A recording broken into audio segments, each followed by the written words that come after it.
Assalamualaikum warahmatullahi wabarakatuh. Pada mata kuliah genetika kali ini, kami dari kelompok 1 akan menampilkan sebuah video praktikum yang berjudul tentang simulasi PCR.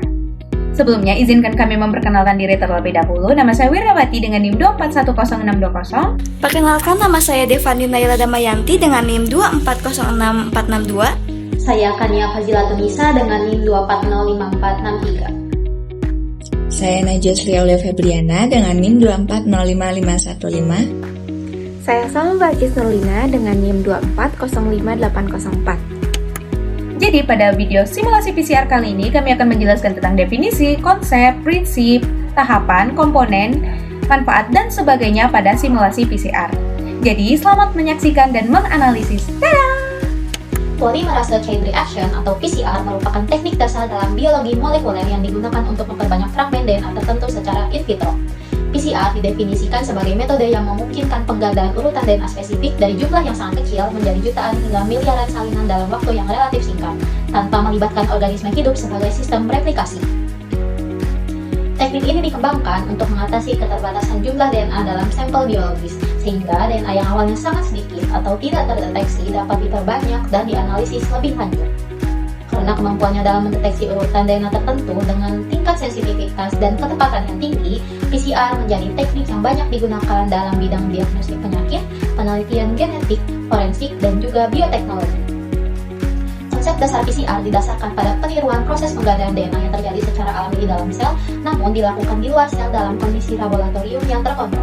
PCR memanfaatkan keberadaan DNA sebagai bahan awal atau template, primer sebagai penanda bagian DNA yang akan diperbanyak, nukleotida sebagai bahan penyusun, serta enzim DNA polimerase sebagai pembentuk salinan DNA baru. Primer berfungsi menentukan daerah DNA sasaran karena dirancang sesuai dengan urutan DNA target tertentu.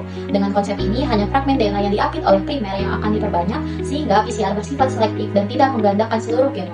Selain itu, PCR bekerja secara berulang sehingga jumlah DNA target akan meningkat secara cepat dari satu molekul awal menjadi jumlah yang sangat besar. Di sini saya akan menjelaskan komponen-komponen apa saja pada PCR. Yang pertama ada DNA template atau DNA cetakan, di mana DNA cetakan ini merupakan DNA yang akan diperbanyak melalui teknik PCR dan berfungsi sebagai cetakan yang menyediakan informasi genetik untuk sintesis DNA baru selama proses amplifikasi. Komponen yang kedua yaitu primer, di mana primer ini merupakan fragmen oligonukleotida pendek yang akan menempel pada untaian DNA cetakan yang telah terbesar. Dalam analisis PCR digunakan sepasang primer, yaitu primer forward dan juga primer reverse, di mana kedua primer ini akan berfungsi untuk mengapit fragmen DNA target sehingga akan menentukan dan membatasi panjang DNA yang akan diperbanyak selama proses PCR. Komponen yang ketiga yaitu DNA polimerase. DNA polimerase adalah enzim yang berperan dalam mengkatalisis sintesis untai DNA baru dengan menambahkan nukleotida ke ujung 3 dari untai DNA yang telah ada. Enzim ini akan memastikan bahwa nukleotida yang ditambahkan bersifat komplementer terhadap DNA cetakan. DNA polimerase yang digunakan juga dalam PCR bersifat tahan panas atau termostabil. Salah satunya adalah Taq polimerase yang dihasilkan oleh bakteri Thermus aquaticus yang tetap stabil pada suhu tinggi hingga sekitar 97 derajat Celcius. Komponen yang keempat yaitu deoksiribonukleotida trifosfat.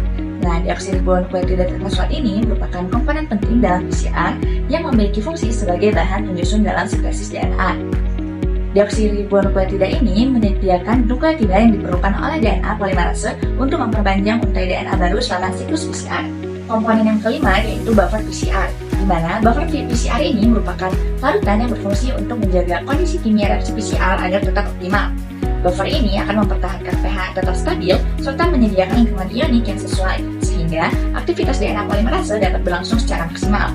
Tanpa buffer PCR yang tepat, proses amplifikasi DNA dapat terganggu dan menghasilkan produk PCR yang tidak optimal atau tidak spesifik. Komponen yang terakhir yaitu PCR tube. PCR tube ini merupakan wadah reaksi yang digunakan untuk menampung seluruh komponen PCR selama proses amplifikasi DNA. PCR tube ini terbuat dari bahan plastik khusus yang tahan terhadap suhu tinggi dan perubahan suhu ekstrim selama siklus PCR.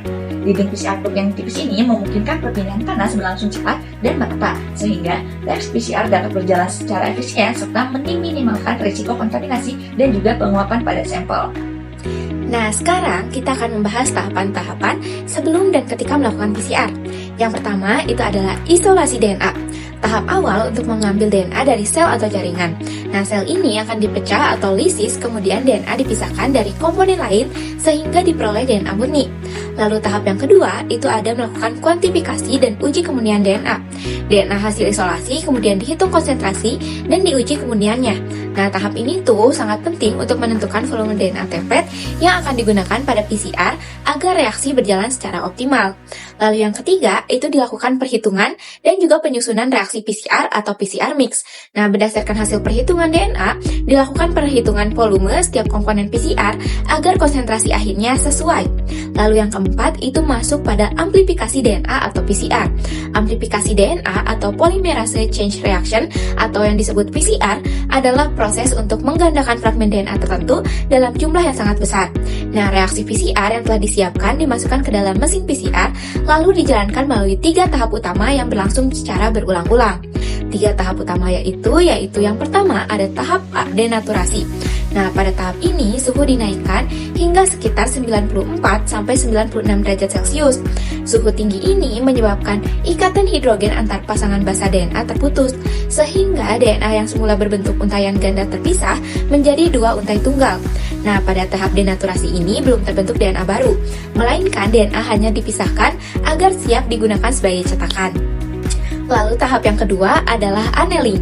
Nah, setelah dilakukan denaturasi, suhu diturunkan menjadi sekitar 50 hingga 65 derajat Celcius. Pada kondisi ini, primer forward dan primer reverse menempel pada masing-masing untai DNA cetakan di bagian yang bersifat komplementer. Nah, primer ini berfungsi menentukan bagian DNA yang akan diperbanyak, sehingga proses PCR menjadi lebih spesifik. Lalu tahap yang ketiga adalah elongasi atau perpanjangan. Nah, suhu kemudian dinaikkan kembali hingga sekitar 72 derajat Celcius, yaitu suhu optimal bagi enzim tak DNA polimerase. Enzim ini memperpanjang primer dengan menambahkan nukleotida satu persatu sesuai urutan basa pada DNA cetakan. Nah, pada tahap ini untai DNA baru terbentuk, sehingga jumlah DNA targetnya bertambah. Nah, selanjutnya itu dilakukan elektroforesis. Elektroforesis digunakan untuk memisahkan dan memvisualisasikan DNA berdasarkan ukurannya sehingga dapat diamati dalam bentuk pita DNA. Namun, dalam praktikum pendidikan, elektroforesis juga dapat dilakukan sebelum PCR, yaitu pada DNA hasil isolasi. Nah, elektroforesis awal ini bertujuan untuk mengecek apakah DNA berhasil diisolasi, lalu menilai integritas DNA apakah masih utuh atau sudah terdegradasi, lalu memastikan kualitas DNA layak digunakan sebagai template PCR. Nah, elektroforesis sebelum PCR ini bukan untuk melihat hasil amplifikasi, melainkan sebagai kontrol kualitas DNA sebelum tahap PCR dilakukan. Pada proses PCR, penentuan suhu sangat penting agar primer dapat menempel secara spesifik pada DNA target. 2 parameter utama yang digunakan adalah TM dan juga TA. TM atau melting temperature adalah suhu ketika sekitar dari setengah molekul primer terlepas dari DNA template. Nilai TM menunjukkan seberapa kuat ikatan antara primer dan juga DNA target. Semakin tinggi TM, semakin tinggi stabil juga ikatan tersebut. Sedangkan TA atau annealing temperature adalah suhu saat primer menempel atau berikatan dengan DNA template pada tahap annealing PCR. Nilai TA biasanya ditentukan sedikit lebih rendah dari TM agar primer dapat menempel dengan optimal tanpa menghasilkan ikatan yang tidak spesifik. Untuk menghitung TM, digunakan rumus sederhana seperti ini. TM sama dengan 2 derajat Celcius dikalikan jumlah basa A dan T ditambah 4 derajat Celcius dikalikan jumlah basa G dan C, di mana A adalah adenin, T adalah timin, G adalah guanin, dan C adalah sitosin.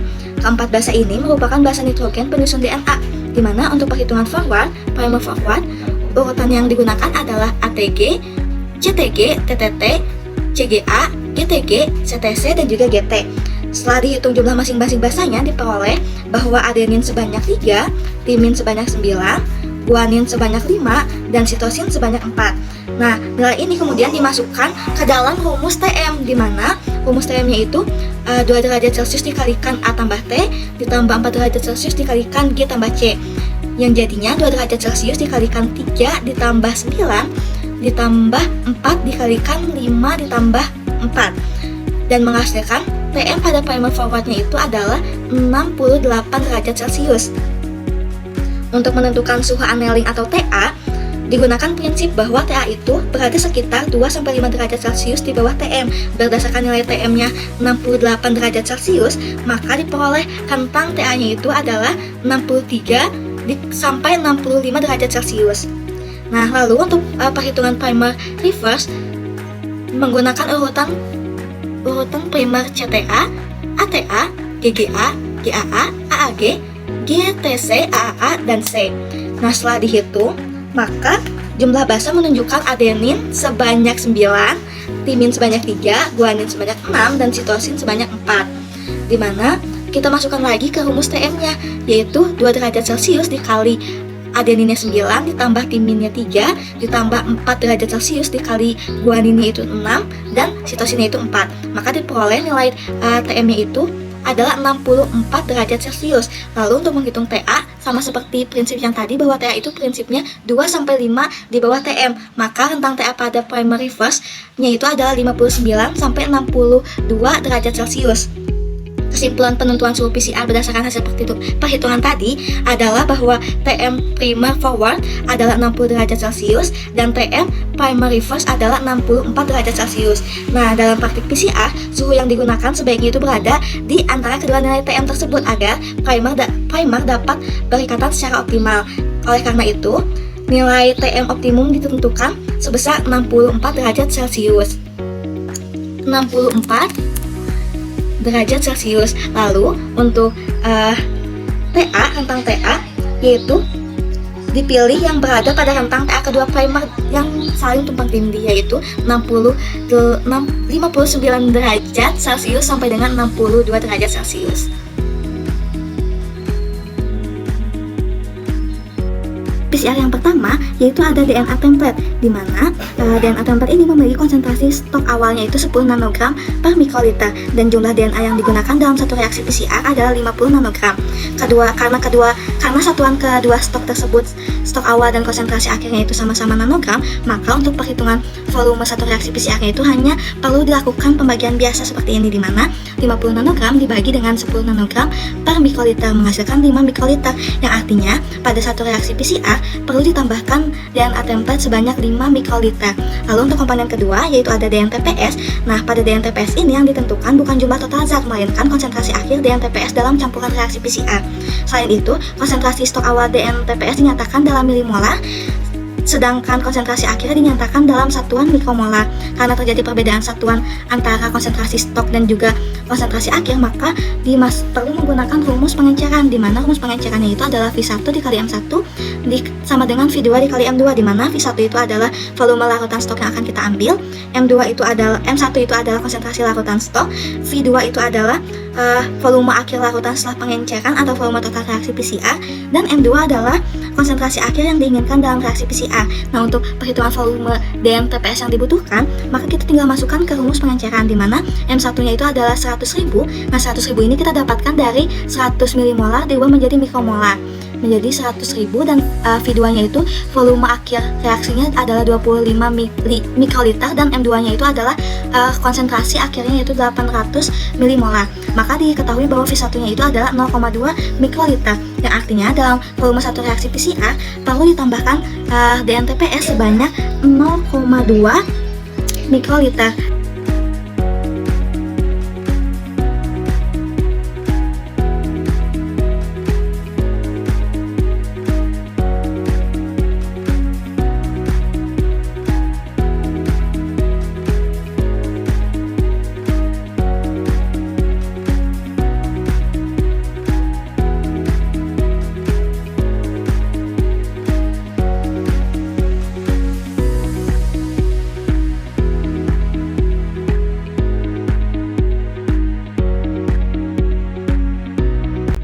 Manfaat PCR. Metode PCR memiliki banyak manfaat dalam kehidupan sehari-hari karena kemampuannya dalam memperbanyak dan mendeteksi DNA secara cepat, sensitif, dan juga spesifik. Dalam bidang kesehatan, PCR dapat digunakan untuk mendiagnosis penyakit infeksi yang disebabkan oleh virus dan juga bakteri secara akurat, sehingga dapat membantu tenaga medis dalam menentukan penanganan yang tepat. Selain itu, PCR digunakan dalam bidang forensik untuk mengidentifikasi individu melalui analisis DNA dari sampel biologis yang sangat sedikit seperti darah atau juga jaringan.